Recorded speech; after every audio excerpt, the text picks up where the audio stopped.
ছোট্ট দেবী দুর্গা একদিন দেখল কিছু ছেলে গাছের ডাল কেটে পাখির বাসা নষ্ট করতে চাইছে। সে চিৎকার করে ছেলেদের বলল, থামো, বাসা ভাঙা পাপ। পাখির বাসা ভাঙতে গিয়ে ছোটদের দেবী দুর্গার কথা শুনে ছেলেরা অবাক হল।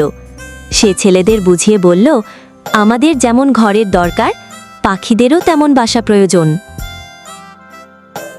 খুদে দেবী দুর্গার কথায় পাখির বাসা ভাঙার ভুল বুঝতে পারল ছেলেরা। গাছের ডাল কাটা বন্ধ করল তারা।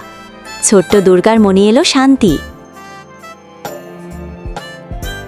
এই গল্প থেকে আমরা শিখলাম দুর্বলদের রক্ষা করা সাহসিকতার কাজ।